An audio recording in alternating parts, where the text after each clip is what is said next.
Feliz día, hoy estamos iniciando con el último tema de la serie de gestión integral del estudio de riesgo de desastres.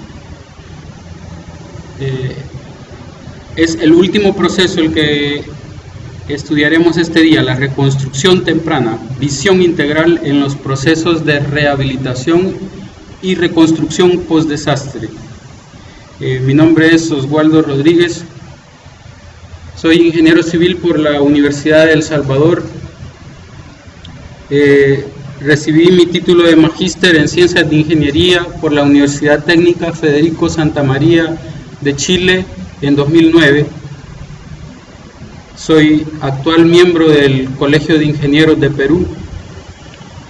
He sido ingeniero supervisor e ingeniero de proyectos para empresas salvadoreñas y peruanas desde el año 2004.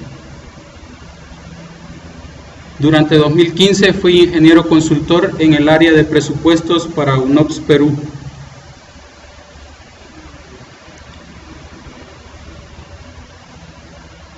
Para hablar de rehabilitación y de reconstrucción temprana, antes quise poner algunas cifras tomadas de las Naciones Unidas en su Departamento para el Desarrollo, donde se muestra el impacto de los desastres globales.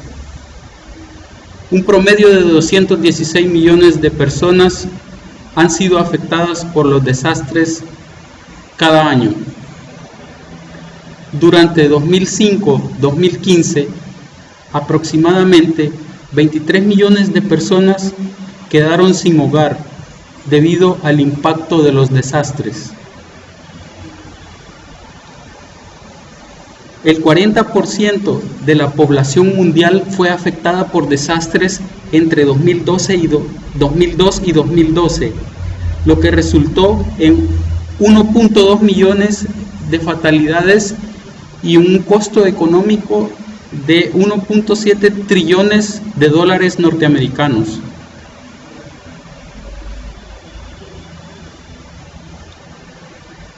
De acuerdo a los registros de datos de los eventos de emergencia, un promedio de 30 terremotos ocurren cada año. El continente asiático es el que experimenta el más alto número de terremotos, con un promedio de 55% de la totalidad anual, seguido por las Américas, con un 21%. Esto es un dato alarmante y se debe principalmente a las fallas geológicas y a los movimientos tectónicos. Asimismo, otros ejemplos y cifras del impacto de los desastres globales son los terremotos, los tsunamis, los huracanes y las inundaciones. Ahora causan pérdidas económicas que promedian entre 250 billones y 300 billones de dólares norteamericanos cada año. Las pérdidas económicas globales de los desastres relacionados con el clima se han incrementado en 2.7 billones por año de dólares norteamericanos en términos reales entre 1980 y 2009. Por otro lado, los incendios forestales son un problema creciente, con pérdidas anuales que alcanzan 190 billones de dólares norteamericanos al año.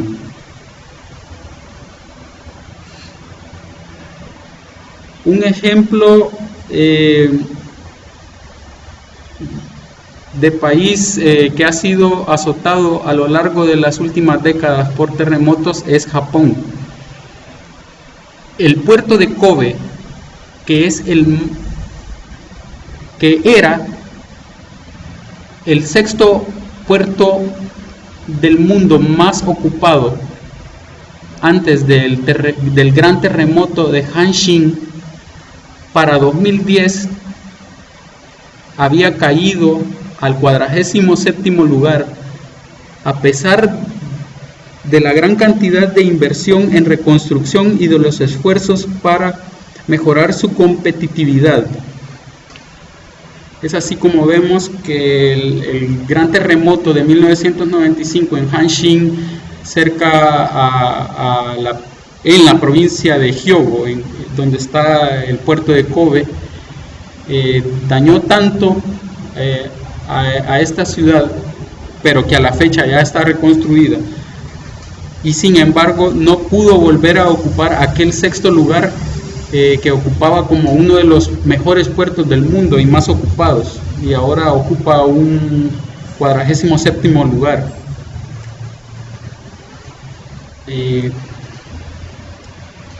Si tenemos las etapas o procesos de rehabilitación y reconstrucción, hablaremos de las características de cada uno. Durante la rehabilitación,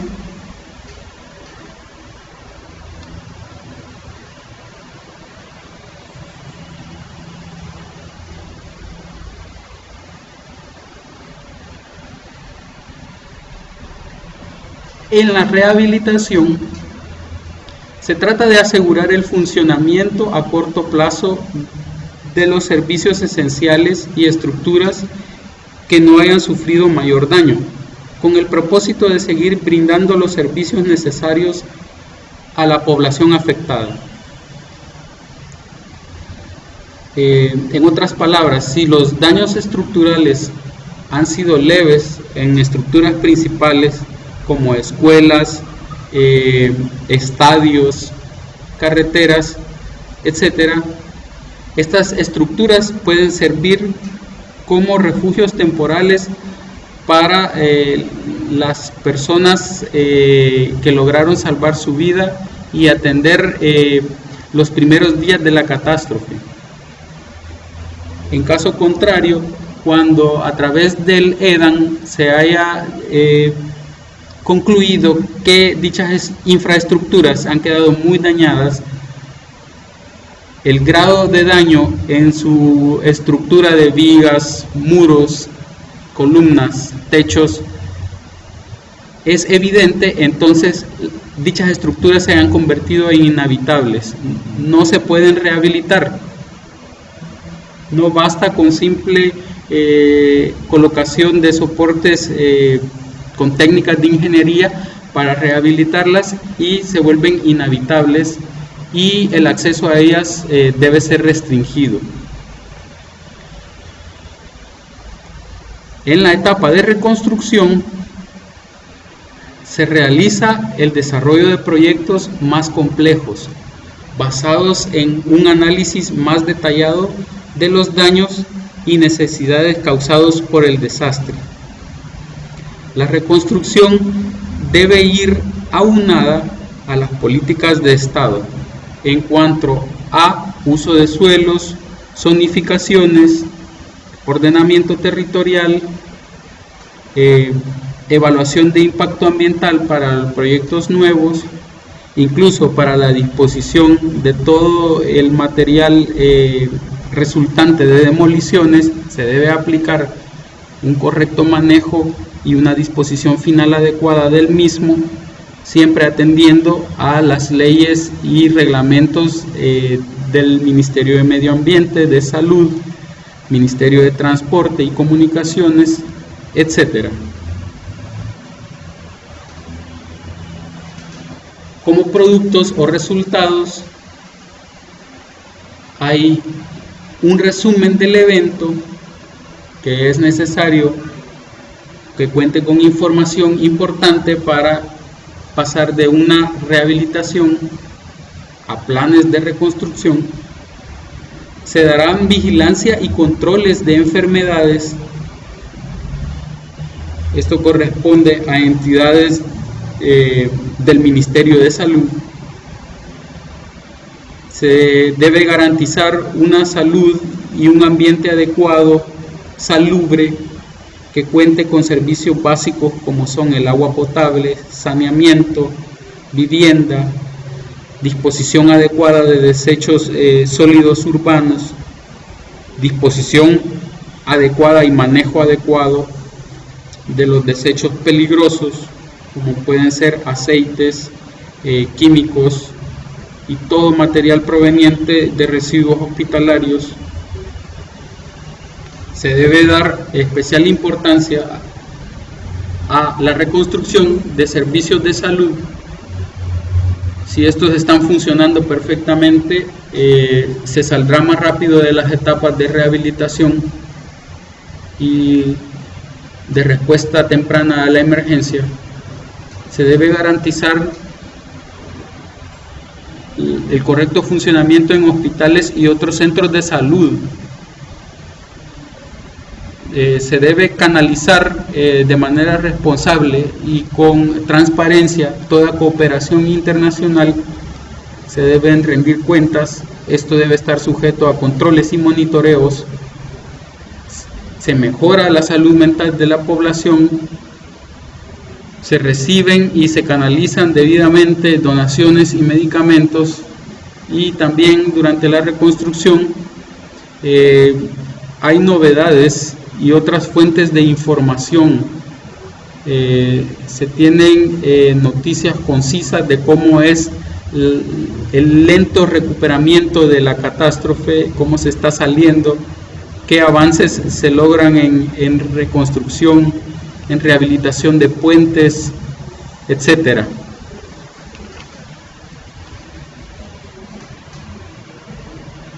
Los encargados de tomar decisiones tienen que tener en cuenta la naturaleza y el comportamiento de los desastres, ya que estos pueden ser agudos, como los terremotos, las erupciones volcánicas e inundaciones súbitas como los tsunamis, o pueden ser de desarrollo lento, como las sequías u otros eventos relacionados al cambio climático,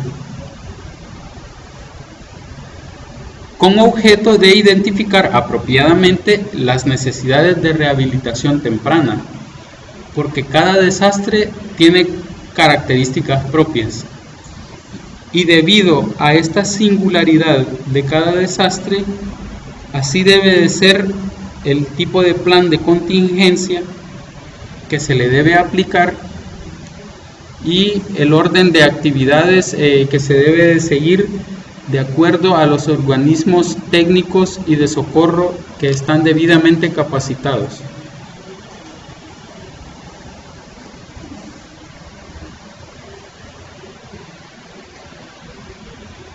En la etapa de rehabilitación y reconstrucción se deben definir prioridades. Muchas de ellas son la rehabilitación de los establecimientos de salud, incluyendo el primer nivel de ellos. No solo se debe de rehabilitar y reconstruir hospitales, sino también las postas médicas o unidades de salud, ya que muchas veces en ese primer nivel de la salud es que se dan soluciones inmediatas al gran número de víctimas de estos desastres. Otra prioridad es el equipamiento básico para diagnóstico y tratamiento.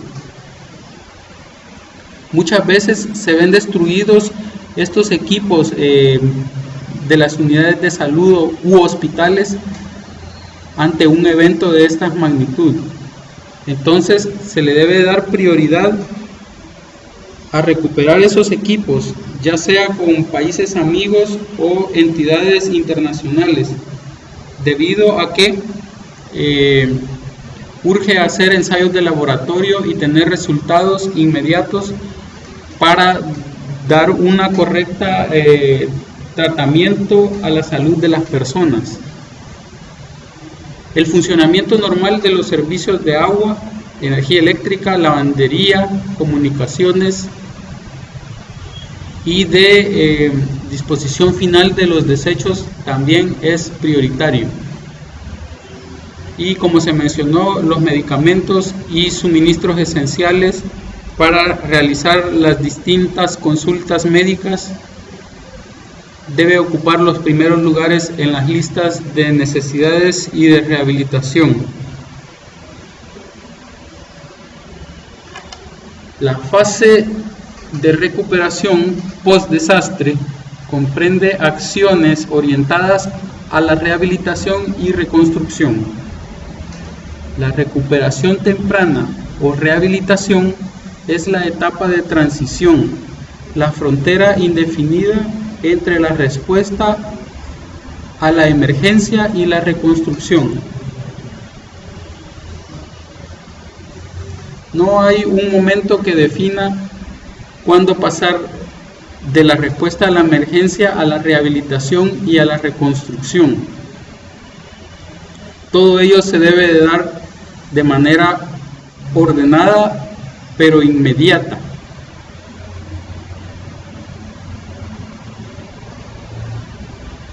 La reconstrucción temprana. La rehabilitación y reconstrucción temprana implican el desarrollo de tareas en la gestión de los desastres, cuyo objetivo central es tratar de normalizar la vida de las comunidades afectadas, tanto como restablecer el funcionamiento de los sectores sociales y de los sectores productivos. Aquí es muy importante aquello de las responsabilidades. Cada personal de los distintos ministerios, como son transporte, salud, educación,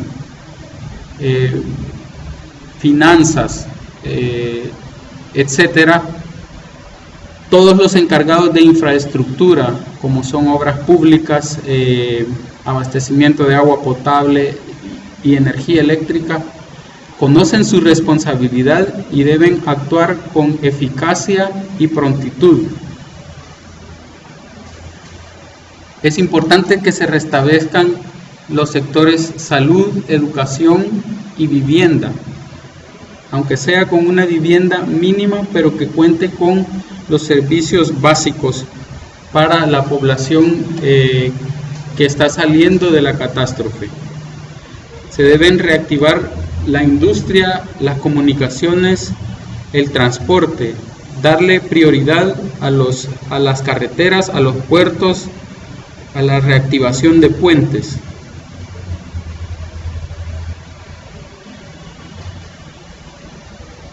Entre otras prioridades están asegurar el funcionamiento básico de los laboratorios de salud pública.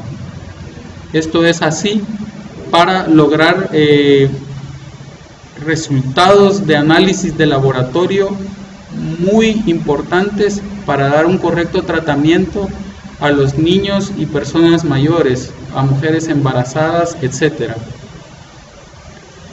Insumos para la prevención y control de enfermedades de potencial epidémico.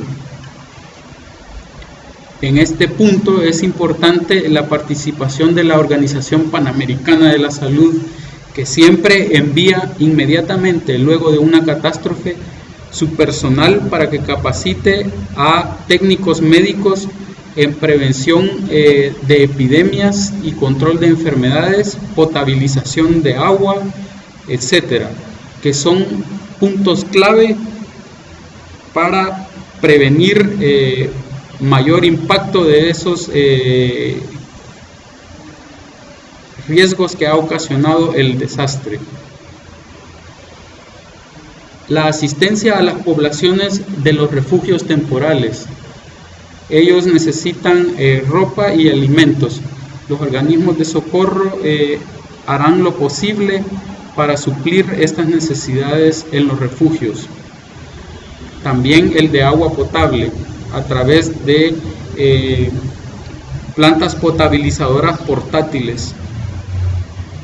Asegurar la continuidad de la atención médica y mantener la vigilancia de la alimentación adecuada. Ese punto de alimentación adecuada está muy relacionado con la debida nutrición que deben recibir ya sea niños como adultos para mantenerse sanos luego de una eventualidad como esta.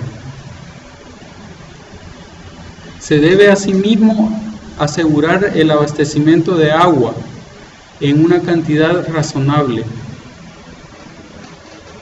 Se debe dar prioridad a la reparación y restauración de fuentes de abastecimiento, redes primarias y secundarias, cuyas necesidades se expresan en maquinaria, expertos, materiales, otros consumibles, etc. Reparar las redes de desagüe de aguas servidas y excretas en zonas de mayor riesgo para la salud. Si no hay una correcta canalización, manejo y disposición de aguas servidas y excretas, se generarán focos peligrosos para la salud de la población. Allí se deben aplicar rápidas técnicas de ingeniería aunadas a lecciones del Ministerio de Salud para atender estos casos. Y finalmente se debe garantizar la disposición o tratamiento de los residuos hospitalarios por el potencial riesgo de contaminación al medio ambiente.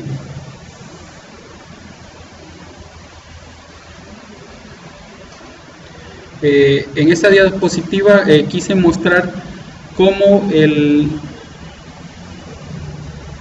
Departamento de Desarrollo de las Naciones Unidas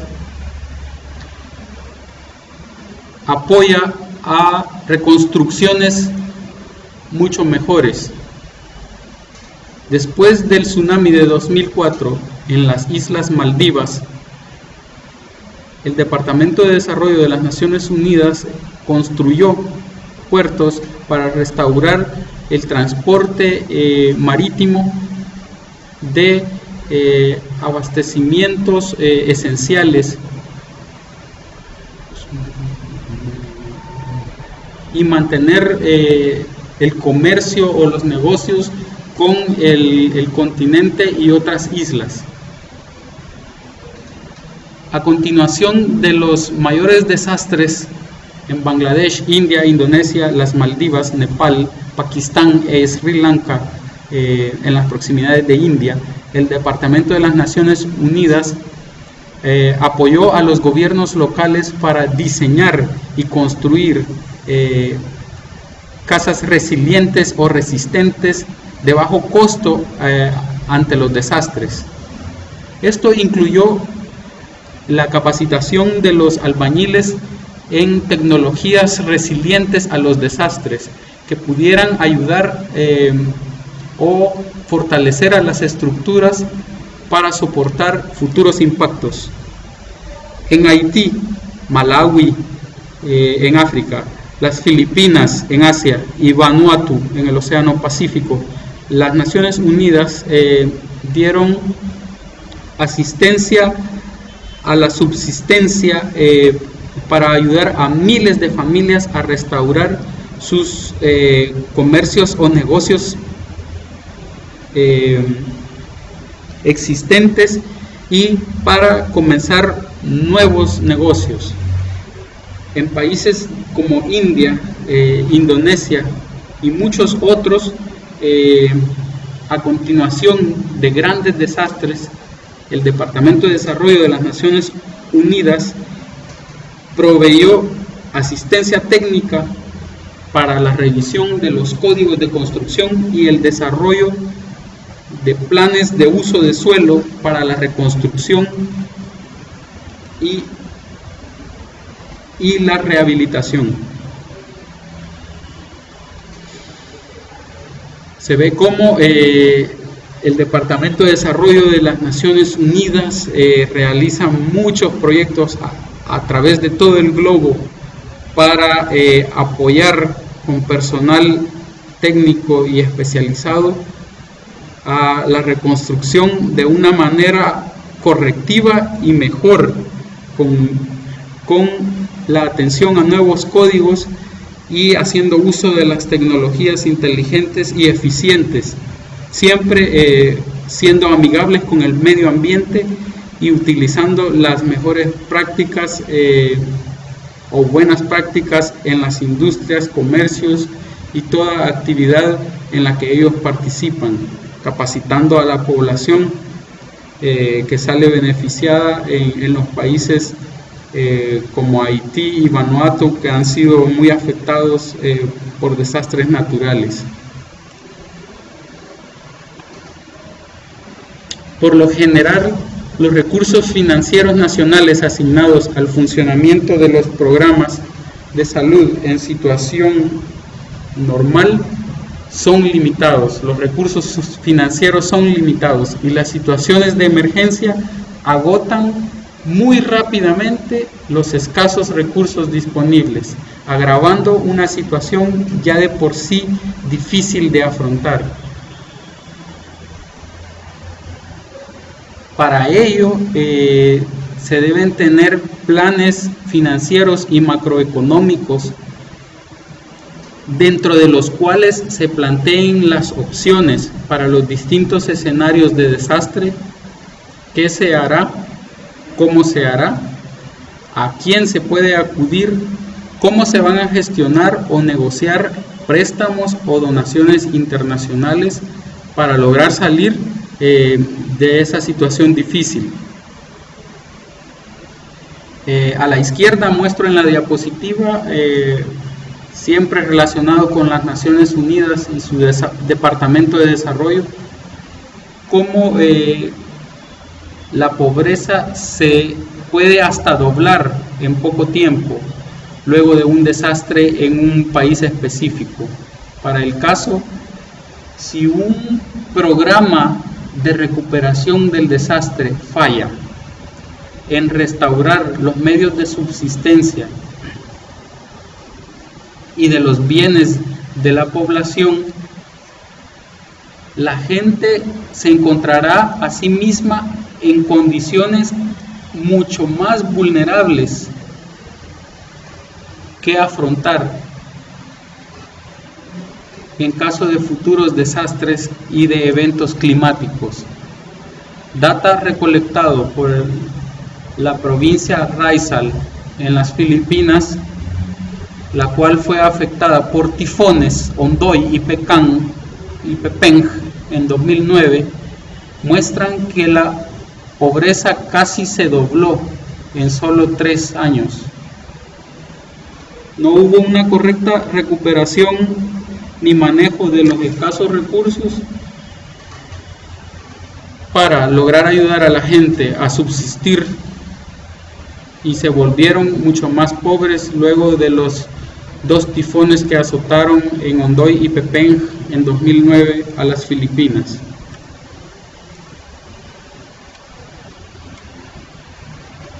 La gestión de fondos externos para la atención de la emergencia no es tarea fácil, pero es necesaria en numerosas ocasiones.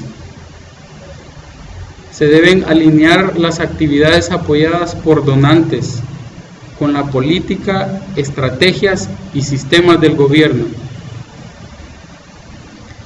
Los gobiernos están obligados a dar cuenta de cómo se maneja transparentemente todo ese apoyo financiero o toda donación a las ONG y a los gobiernos externos que están apoyando para salir de situaciones difíciles.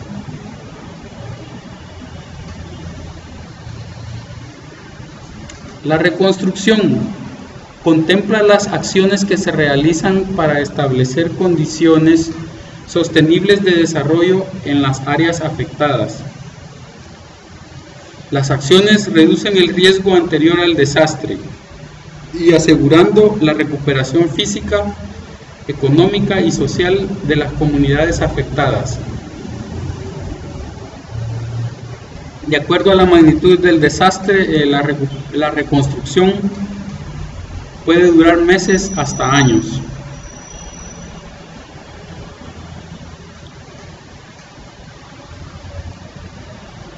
Incluye planificar y adoptar políticas y estrategias orientadas a reducir la vulnerabilidad a los eventos adversos, orientando los recursos en obras que incluyan la previsión de los efectos de los fenómenos naturales, la debida gestión del riesgo, de la prevención y el desarrollo de sistemas de predicción y alertas tempranas.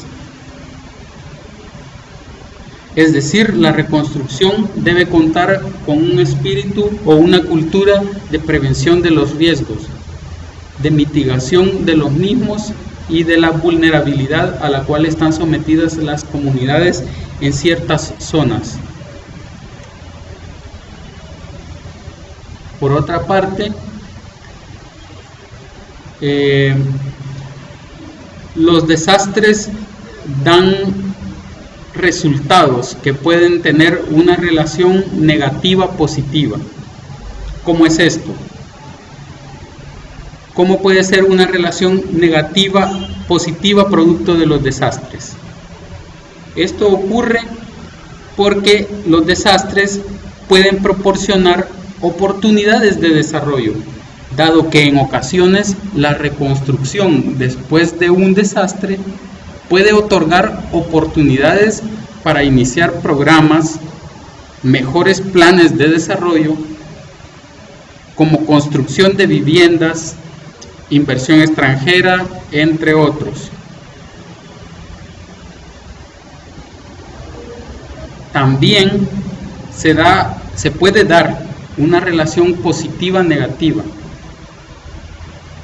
El desarrollo provoca riesgos de desastres mediante las prácticas de desarrollo no sostenible.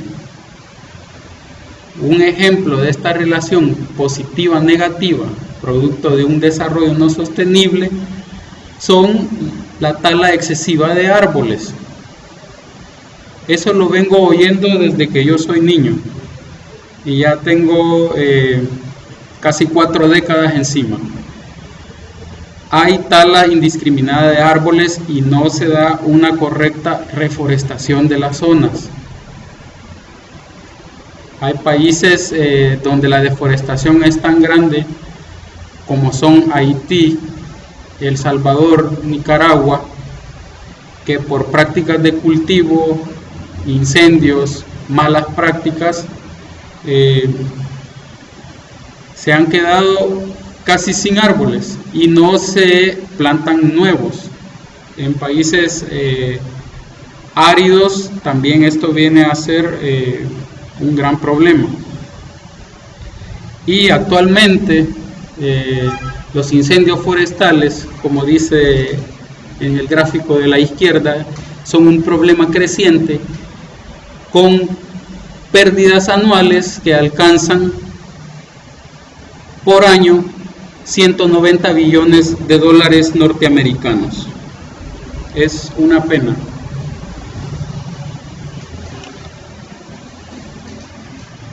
Volviendo a nuestra tabla de elementos clave de la gestión del riesgo, en el caso de la reconstrucción, las etapas o actividades que se dan son la rehabilitación y reconstrucción de infraestructura crítica dañada. Crítica puede ser un hospital, debe recibir rápida reconstrucción. Gestión presupuestaria y macroeconómica en lo que es estabilización de protección de gastos de seguridad social. Se incurre en grandes costos para la reconstrucción. Estos costos deben ser correctamente fiscalizados. Luego, otra etapa es la reactivación de los sectores afectados. Urge que el turismo, la agricultura, el comercio sea reactivado para proveer de fuentes de trabajo a las personas y que se creen nuevos puestos de empleo. Incorporación de componentes de mitigación de desastres en las actividades de reconstrucción.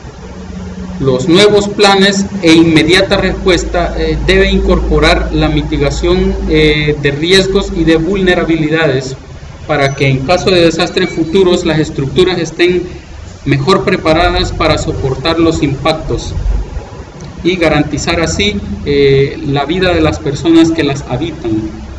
Una estructura durante un sismo se puede ver dañada, puede presentar algunas grietas, los falsos cielos caen, algunas ventanas se romperán, pero la estructura no debe colapsar, en ningún momento si ha sido construida de acuerdo a los códigos como son el ACI, las normas ASTM, el reglamento de edificaciones y todas aquellas normas de concreto reforzado actuales y de organismos serios.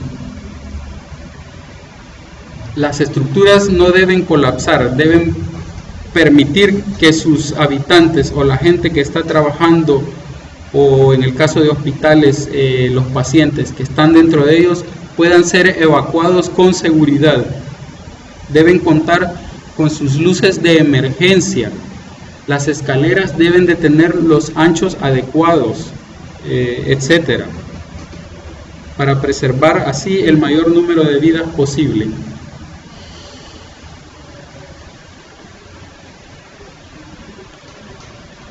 En la gráfica presento los procesos esenciales de la tarea de reconstrucción y recuperación.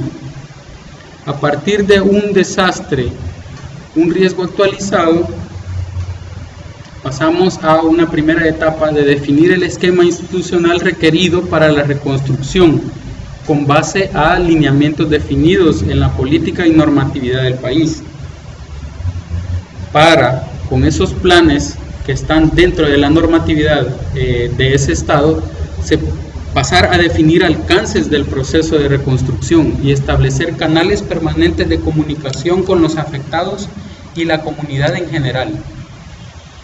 Una tercera etapa es diseñar y formular mecanismos técnicos y legales para el proceso de reconstrucción, aunando todos los sectores del Estado involucrados en este proceso de reconstrucción.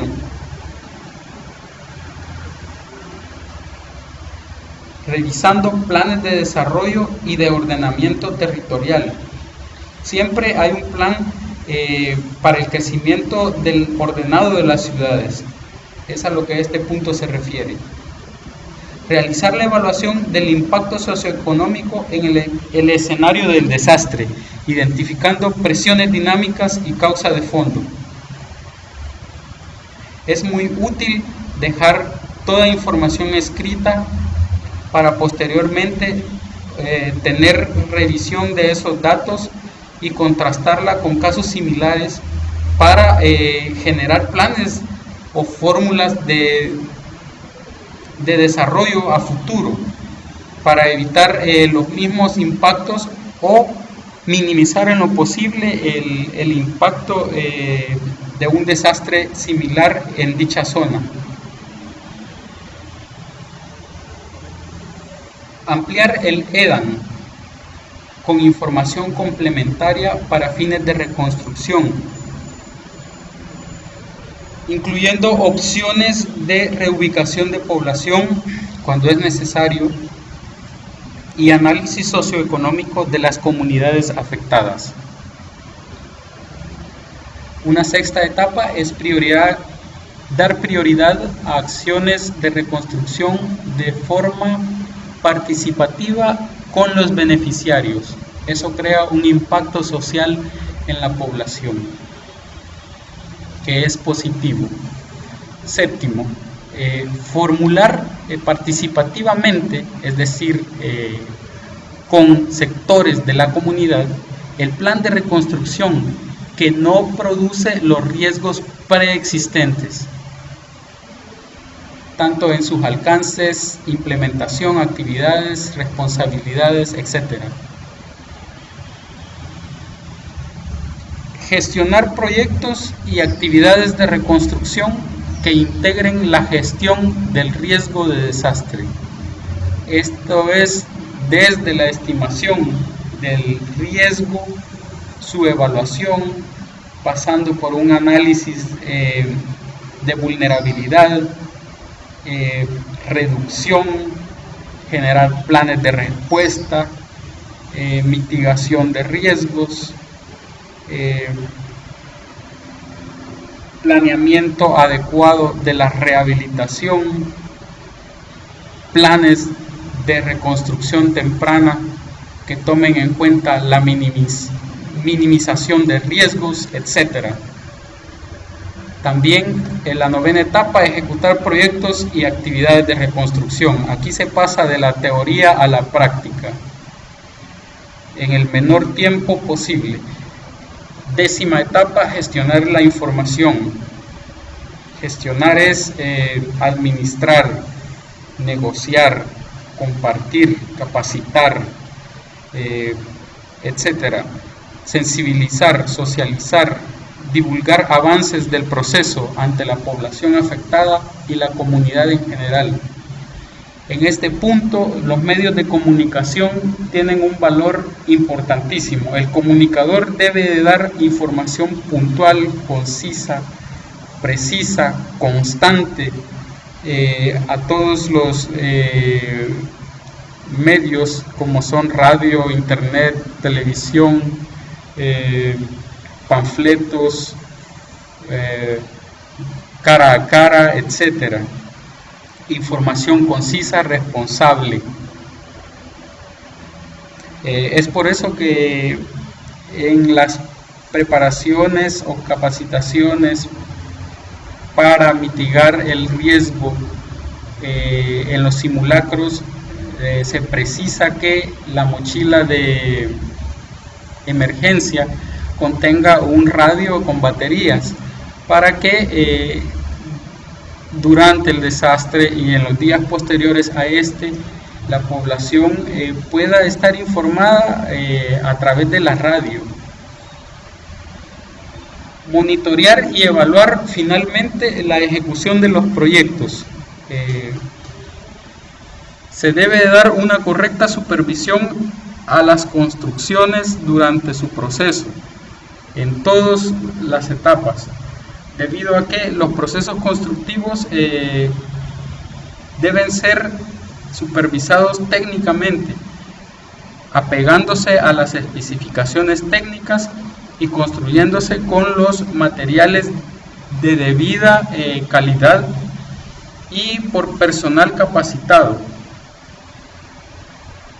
para que el producto que se obtenga, es decir, las nuevas infraestructuras, tanto en carreteras, puertos, torres de energía eléctrica, edificaciones, etcétera, se cumplan los códigos y las especificaciones con las cuales estas fueron diseñadas y cumplan con calidad y eficiencia para los fines para los cuales fueron creadas, verificando que no se generen las condiciones inseguras previas al impacto. Por esas condiciones inseguras, por aquellos procesos constructivos deficientes, es que las estructuras han llegado a fallar. Y finalizamos con condiciones de desarrollo establecidas, es decir, con riesgos prevenidos o con riesgos reducidos o residuales, a los cuales simplemente se les debe de dar un constante monitoreo para ver cómo evolucionan. Si el riesgo se mantiene, está bien, no queremos que el riesgo crezca.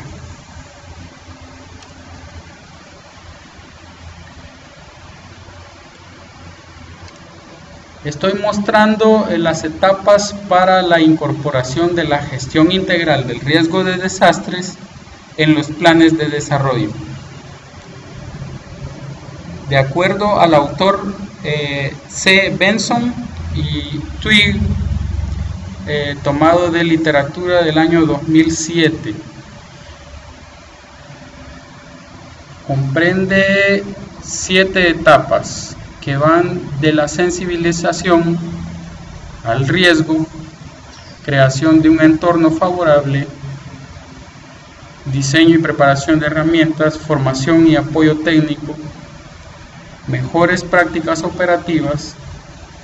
Esas mejores prácticas operativas muchas veces están estandarizadas por institutos serios como la ISO, las normas ASTM, el Instituto del Cemento y el Concreto,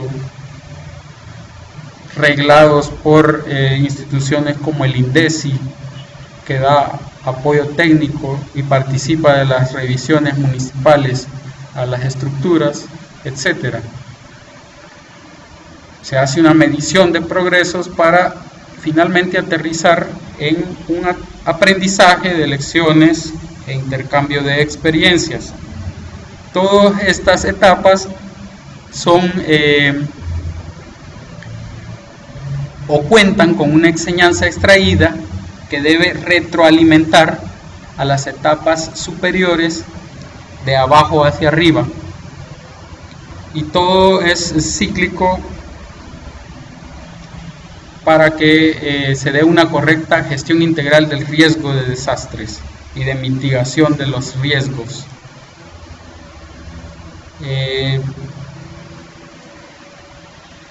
Aquí se presenta la reconstrucción y la rehabilitación como un proceso de la gestión integral del riesgo de desastre, ya que estos dos son parte de los 4 procesos principales en los que se engloba la gestión del riesgo de desastres, que son la estimación del riesgo al inicio, previo al desastre, con un cálculo de riesgos, una identificación y su evaluación, generar matrices de riesgo en la etapa temprana, para así poder pasar a una etapa de reducción de riesgos, donde se va de la prevención a la reducción de los mismos y de las vulnerabilidades, y a la preparación de una respuesta temprana. Cuando ya se está en el momento de la catástrofe o de un evento climático drástico, se debe dar una respuesta con una asistencia rápida, actividades para la rehabilitación, como ya se vio anteriormente, y finalmente pasar a una etapa de reconstrucción, que es el proceso más complejo, donde se da, como hemos visto, una recuperación tanto en los aspectos sociales, económicos, de infraestructura, de servicios, de medios básicos, etcétera, para que se incorpore siempre la mitigación de riesgos dentro de cada uno de esos proyectos a desarrollar, desde la etapa de inicio del proyecto, planificación del mismo, pasando por la etapa de implementación de cualquier proyecto que beneficie a la comunidad, y si en alguno de los casos ese proyecto va a contar con un cierre, el cierre de tal proyecto también debe incluir un programa de manejo ambiental, un programa de control y monitoreo de riesgos para, como dije recientemente, evitar que los riesgos crezcan y que los riesgos mitigados permanezcan así a lo largo del tiempo.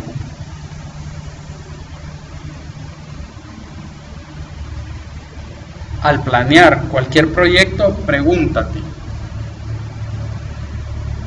como pregunta clave, ¿qué puede suceder? ¿Está el proyecto en riesgo de amenazas principales? ¿O podría el proyecto afectar de manera negativa el ambiente de riesgo? Hay tareas guía para dar respuestas a estas preguntas. Se debe hacer evaluación detallada de amenazas, delimitación de áreas afectadas, especialmente ahora con evaluar el impacto del cambio climático en tu proyecto en específico. No se diga si es un proyecto de crianza de rebaños o de agricultura o de turismo. El cambio climático ha venido a ser decisivo e influyente. O tareas para determinar y dar respuesta a vulnerabilidad de los componentes del proyecto y del área del mismo, como puede ser, por ejemplo, un análisis detallado de la vulnerabilidad física o ecológica o económica o social, y evaluar capacidades de afrontamiento de la comunidad en el área del proyecto, evaluando opciones de mitigación y respuesta potencial. Hay fuentes indicativas de información, pueden ser primarias o secundarias. Detallada investigación de campo, realizada por experto en riesgo. Él anda tomando información primaria. Se acompaña con los habitantes de la zona y autoridades locales, puesto que para realizar las entrevistas no hay nadie mejor que alguien que conoce la zona para trazar la ruta y definir qué sectores de la comunidad son más representativos que otros. Se hacen entrevistas con partes interesadas locales, ya sea con jóvenes o con personas adultas o con ancianos. Un día se entrevistan a los hombres, otro día se entrevista a las mujeres y luego se contrasta toda la información. Talleres en partes interesadas locales, investigación de hogar. Se hace la consulta ciudadana. Todo proyecto debe incluir dicha consulta como parte importante de su planificación, mucho antes de la implementación de un proyecto. Y todo esto se documenta en un informe especial, con mapas, descripciones, hallazgos principales, etc. Al implementar cualquier proyecto, pregúntate. Pregunta clave: ¿se implementan las medidas de reducción de riesgos de acuerdo con el plan? Otra pregunta clave: ¿cómo evoluciona el riesgo? Tenemos tareas y guías para poder responder dichas preguntas claves. El monitoreo del proyecto y el monitoreo del riesgo ambiental. El primero incluye hacer comparaciones de procedimientos de implementación con objetivos y procesos de este proyecto en específico. Verificar la calidad de los elementos estructurales y no estructurales en el sitio. Los estructurales son aquellos que sí dependen de técnicas o medidas de ingeniería. Los elementos no estructurales son aquellos propios del medio ambiente, bajo los cuales no se puede aplicar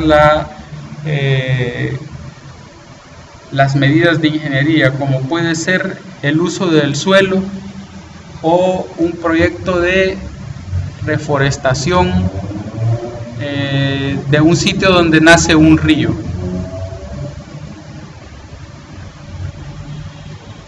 Verificar el mantenimiento de los distintos elementos y, en el caso de monitoreo de riesgo ambiental, diseñar e implementar procedimientos y dispositivos de monitoreo del riesgo.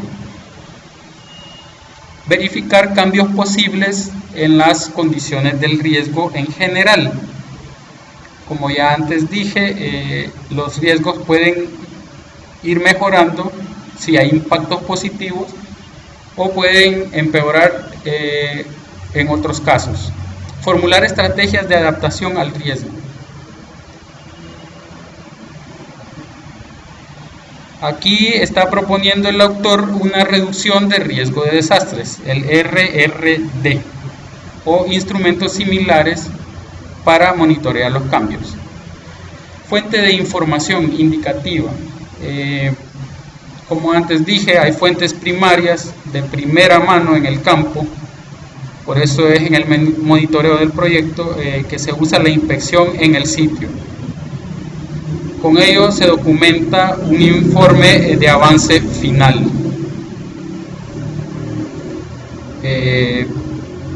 Luego, en el monitoreo de riesgo ambiental hay diversos planes. Hay un plan previo al proyecto en la etapa anterior de planeación, que es la evaluación de impacto ambiental, o la DIA, Y también para la etapa de implementación hay una parte dentro de esos estudios, ya sea la EIA o la DIA, donde se inspecciona el sitio con un calendario debidamente ordenado. Ahí se toman datos de sensores remotos, se baja toda esta información, se generan gráficas, se contrasta en las diversas edades del proyecto cuando ya se está implementando, desde el inicio al intermedio, al final. Si se descubre alguna desviación entre las etapas o las edades, se debe dar una luz ámbar para que el proyecto se detenga porque está en una etapa en que está generando, qué sé yo, o demasiado ruido o demasiada contaminación, o está produciendo un efecto no esperado, el cual debe ser atendido, como puede ser la contaminación de un cauce de río por un efluente que proviene de una fábrica, etcétera. Y por eso se debe dar un control continuo y con un cronograma ya definido para generar informes de avance conforme pasa el tiempo, y un informe final al momento en que culmine la implementación de un proyecto X. A manera de conclusiones, durante la elaboración de una solicitud de apoyo de emergencia a la comunidad internacional, las autoridades de salud deben incorporar a su solicitud de apoyo las necesidades para la etapa de rehabilitación inmediata y de corto plazo, incluyendo programas y servicios. Los costos suelen superar las posibilidades de financiamiento por el país afectado por un desastre, particularmente en los países de menor desarrollo. Es así como, para paliar el desastre, los estados se ven en la necesidad de recurrir a gestiones con gobiernos amigos. Es recomendable que se planifiquen las necesidades de rehabilitación durante la fase de emergencia, con base en una evaluación rápida de daños y pérdidas. Por eso los formatos que vimos para la evaluación de daños son bastante concisos y específicos en cuanto a la información que ellos arrojan, ya que no hay mucho tiempo para pasar de la recolección de información y el censo de daños a una etapa de rápida rehabilitación y reconstrucción. Por otra parte, la inclusión del tema de riesgo de desastres en la planificación y la implementación de proyectos pertinentes en términos espaciales contribuye a la sostenibilidad de los proyectos mismos y garantiza que las condiciones del riesgo en general no sean influidas negativamente por los proyectos. Finalmente, al momento de afrontar un desastre nacional, ¿estás listo para reconstruir y animar? Espero que sí. Muchas gracias por tu amable atención.